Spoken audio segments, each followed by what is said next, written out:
Bonjour à vous tous. Et je voudrais commencer en ce bel anniversaire par exprimer une reconnaissance à Jean de Lamberty, une reconnaissance que nous avons tous pour ton action comme notre président depuis 12 ans, et puis une reconnaissance peut-être que nous avons tous les trois de nous avoir invités ce matin et donné carte blanche, je cite. Alors tu prends ton risque, parce que inviter un écrivain du talent inspiré de Daniel Rondeau, on vient de voir magnifiquement ce que cela donne.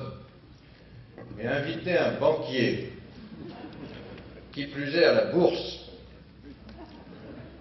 pour nous faire rêver, je mesure le paradoxe. Alors je vous rassure, je ne parlerai ni de banque, ni de bourse.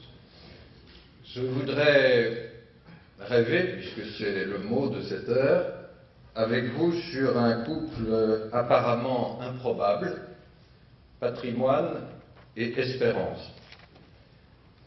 Il est apparemment improbable parce que, à toute première vue, et nous tous ici présents avons dépassé cette première vue, mais à toute première vue, je dirais pour le sens commun, le patrimoine est du côté, spontanément, du passé ou de la mémoire, l'espérance est du côté de l'avenir.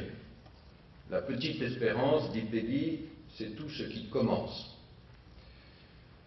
Et si on doit associer un mot, peut-être d'abord à patrimoine, c'est un autre beau mot, c'est courage. Le courage que vous montrez tous, chaque jour, dans ce que vous faites. Et pourtant, je voudrais dire la dimension personnelle qu'il y a pour chacun de nous de patrimoine et espérance, et puis ensuite la dimension collective pour notre pays. Je crois que chacun de nous, personnellement, vit de cette relation, de cette construction entre patrimoine et espérance. Alors je vais dire un mot de mon histoire à moi. Elle s'ancre dans un patrimoine un peu particulier, celle d'une maison française en Allemagne depuis 2 siècles. Je vais dire un petit mot de Vaudrevrange. C'est dans une région peu connue qui est la Sarre. Alors je dis tout de suite que la Sarre, c'est frontalier d'une région admirable qui est la Lorraine, chère à Jean et chère à nombre d'entre vous ici. Il se trouve que ma famille s'est installée là-bas quand la Sarre était française, elle est devenue allemande après 1815 et nous y sommes toujours restés en gardant résolument la nationalité française. C'est une histoire un peu particulière, c'est une jolie maison 18e. Et donc je suis d'abord un homme de la frontière et je sais ce qu'est une frontière. Une frontière, elle nous définit clairement, mais je crois qu'en même temps, elle ne doit pas nous séparer. Cette maison que j'ai dans le ventre, comme vous tous, depuis mon enfance, elle m'a invité, je crois, à traverser les frontières, à les dépasser. Et j'ai aussi une grande reconnaissance, on a parlé des femmes tout à l'heure, à ma femme qui n'est pas née avec cette maison dans le ventre, mais qui a accepté il y a quelques années de la reprendre. Je ne serais pas ce que je suis, je ne ferais pas ce que je fais sans cette maison. Et elle me projette vers une espérance. Alors, j'avoue que je viens même d'en faire un livre que j'ai appelé L'espérance d'un Européen. Et j'ai commencé ce livre sur l'histoire de cette maison, et ce n'était pas au hasard, et sur l'histoire de mon grand-père, qui, pendant toute la dernière guerre, comme vous pouvez l'imaginer, s'était réfugié en Bretagne, n'avait aucune nouvelle de sa maison, et dès qu'il a pu traverser les lignes, c'était avant l'armistice, c'était en mars 1945, a mis son uniforme d'officier français et est revenu voir si sa maison était toujours debout. Il a trouvé sa maison debout mais dévastée, il l'a reconstruite, et surtout il a rencontré les habitants du village où nous vivons, village allemand. Vous pouvez imaginer ce qu'était la condition dans la fin de la guerre, les gens vivaient dans des grottes, dans des conditions de grande pauvreté. Quand mon grand-père est revenu, les Allemands du village sont sortis de leur grotte et ont dit « Monsieur Villeroy est revenu, c'est la paix ». Voilà, je suis l'héritier de cette phrase-là, nous le sommes, et elle me projette vers mon espérance d'Européen. Daniel Rondeau a parlé de l'Europe et de toutes ses difficultés. Elles sont réelles, mais je crois profondément qu'il y a une identité européenne, qu'il y a des solutions pour nous Français tout près de nous en Europe, y compris en Allemagne, et qu'il y a des projets, on a trop parlé d'institutions en Europe, qu'il y a des projets que nous, Européens, devons faire ensemble demain. Voilà ce que je voulais dire sur la dimension personnelle, et puis j'en viens un peu plus longuement à la dimension collective de patrimoine et espérance, pour nous tous et pour notre pays. Je voudrais d'abord partager avec vous le fait évident que le patrimoine, les politiques du patrimoine, sont soumises naturellement à plusieurs tensions, plusieurs ou. Et je crois que c'est ces ou en même temps qui font la richesse de ce que nous sommes tous, des ou que nous essayons chaque jour, ensemble, de transformer en et. Le patrimoine est-il du côté de la splendeur passée, de l'héritage, ou est-il du côté de la croissance présente et du développement?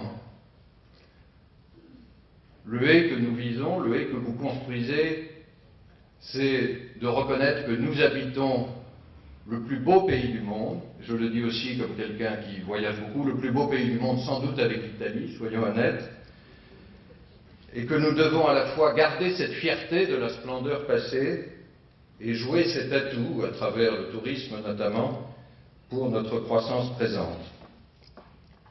Deuxième tension, le patrimoine est-il du côté de l'art ou est-il du côté de l'entreprise et l'entrepreneur? Alors, à certains égards, je vais quand même dire un petit mot de fiscalité, il n'est ni l'un ni l'autre. Et c'est là le problème. Quand on parle d'ISF et de transmission, le patrimoine ne bénéficie pas du régime favorable ni de l'un ni de l'autre. Mais en même temps, il y a aussi un et là.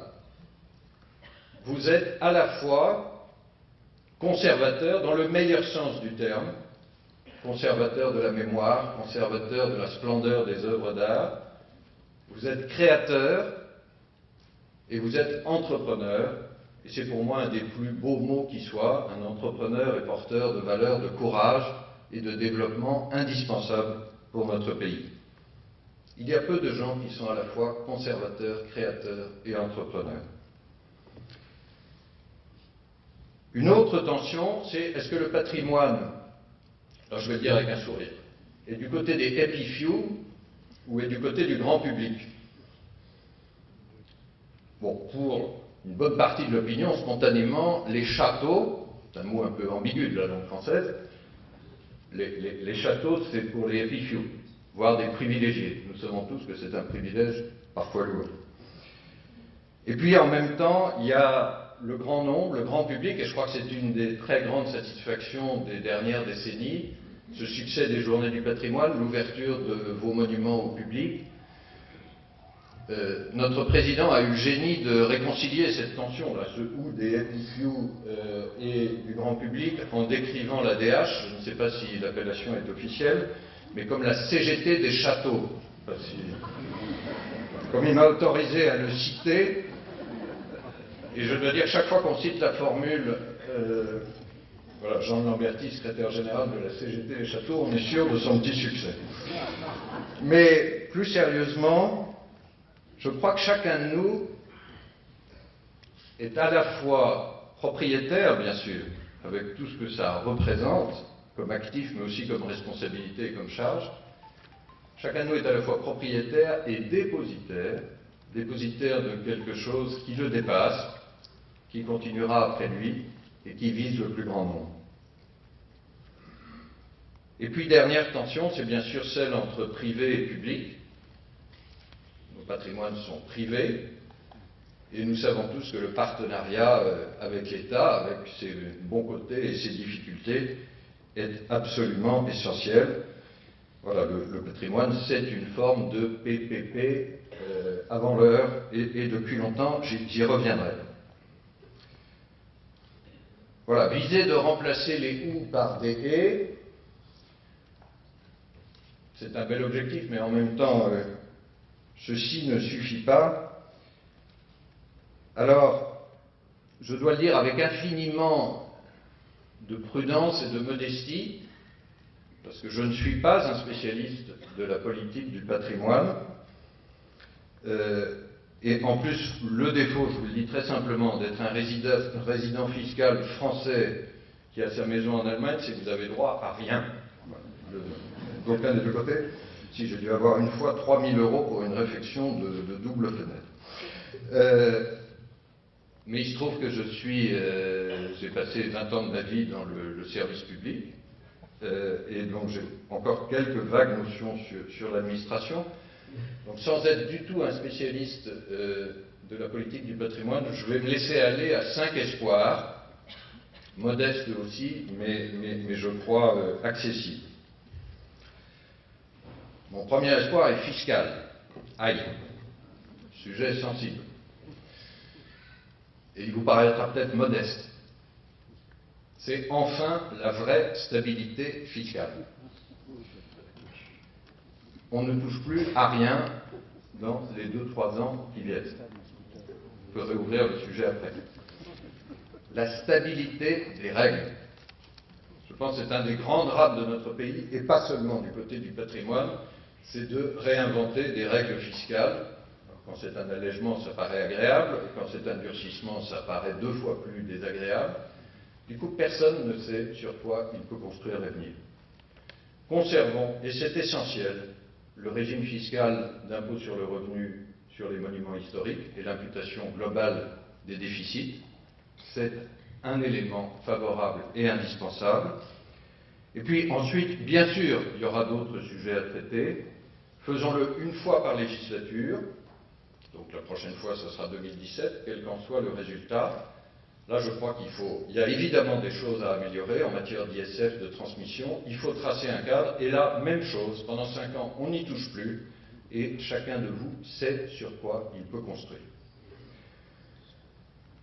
Deuxième espoir, Vincent Bergeaud ne nous a pas encore rejoint, mais c'est un contrat triennal pour la Direction générale du patrimoine. Ça vous paraît peut-être de la tuyauterie administrative, mais on fixe les crédits sur les 3 prochaines années au niveau le plus élevé possible, évidemment. On fixe les objectifs, et là aussi, on sait à quoi s'en tenir. On essaye de maintenir une stabilité des hauts fonctionnaires en charge, et tout autant une stabilité de la ministre en charge. Une des maladies françaises, quand vous comparez aux autres pays européens, c'est ce changement permanent qui fait que nous n'avons aucune continuité des politiques publiques, accessoirement aucune continuité des relations avec nos partenaires européens, qui en sourient de façon plus ou moins indulgente. Contrat triennal et stabilité des responsables politiques et administratifs. Il n'est, nous le savons tous, de vraies actions, de vraies constructions, que dans la durée, ça veut aussi du côté du public. Troisième espoir, un vrai fonctionnement en délégation de services publics. J'emploie ce mot avec prudence, je ne suis pas juriste, je crois qu'il recouvre des choses très précises dont je n'ai pas beaucoup d'idées. Mais qu'est-ce que je veux dire par là? C'est qu'il faut absolument qu'on sorte de cette vision en France où l'État devrait tout faire. L'État, dès lors qu'il fixe les règles et s'intéresse à un secteur, devrait être aussi le producteur et le réalisateur chaque jour. Et il y a beaucoup d'exemples de ce que je viens de dire. Il y a des tas d'autres exemples à l'étranger de fonctionnement différents, et le patrimoine est aujourd'hui un des quelques secteurs en France où il y a une répartition des rôles presque claire, même si on peut l'améliorer. À l'État de fixer les orientations, et quand je dis l'État, c'est les pouvoirs publics au sens large, y compris les collectivités locales. J'en profite pour saluer l'arrivée de Vincent Bergeaud, parce que là, c'est pile poil. Je ne l'ai pas fait exprès, mais de fixer les orientations, d'aider, de fixer aussi des règles du jeu, avec le plus de stabilité possible. Dans ces règles du jeu, il y a certaines contraintes, dont l'ouverture au public. Mais ensuite, à vous, comme entrepreneur, de réaliser, de développer, de construire avec le maximum de liberté. J'ai parfois cité à propos d'un de mes ministres passés cette qualité qu'il avait, que n'ont pas toujours tous les hommes politiques, ni même peut-être les dirigeants d'entreprise, clair dans la vision, confiant dans l'exécution. Je trouve que ce duo-là pourrait s'appliquer au patrimoine, et qu'en cette matière, vous êtes déjà pionnier. Ça veut dire une vision plus claire du côté de l'État et une confiance plus grande, la plus grande possible, vers les acteurs de chaque jour, les entrepreneurs que vous êtes. Quatrième espoir, c'est presque une évidence. Le patrimoine, c'est comme l'entreprise, il n'est ni de droite ni de gauche. Il se trouve que dans ma vie de fonctionnaire, j'ai accompagné, et je l'assume avec fierté, un certain nombre de ministres de gauche, tout en étant un homme libre. Mais c'est comme l'entreprise. C'est une évidence et c'est une richesse pour la France. Ceux qui, à gauche, s'imaginent encore que la définition de la gauche, c'est d'être contre l'entreprise, je trouve ça tout à fait dramatique et régressif. Le patrimoine n'est pas une frontière entre la droite et la gauche. C'est un atout pour tous les Français. Ça ne veut pas dire qu'il n'y ait pas des débats à avoir et des ajustements à faire, mais ceci me paraît une évidence pour notre avenir. Et puis, dernier espoir, et j'en termine par là, que nous donnions envie à beaucoup d'autres de tenter l'aventure après nous. Ça a été le thème de la précédente table ronde. Je crois que c'est quelque chose auquel chacun de nous pense, pour ses enfants ou pour d'autres. Donner envie peut-être aussi à d'autres Européens, et j'ai beaucoup apprécié ce que Rodolphe Delauze a dit tout à l'heure en portant cette dimension européenne.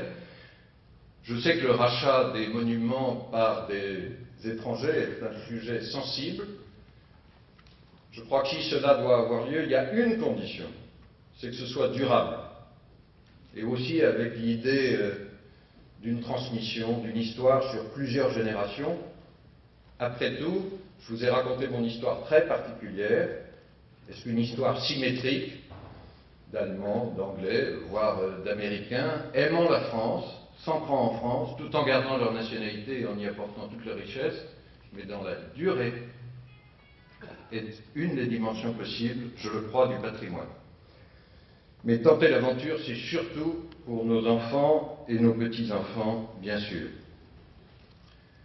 Je dirais juste pour conclure que, évidemment, nous sommes tous inquiets de l'avenir aujourd'hui. Nous sommes tous inquiets de la situation de notre pays. Mais si je reviens sur cet anniversaire, à travers ces 90 ans qu'a vécu l'ADH, notre pays a su surmonter des creux plus difficiles encore. Nos maisons ont tenu. Alors, merci à vous tous de ce que vous faites chaque jour pour notre pays. Longue vie à la demeure historique et à notre espérance.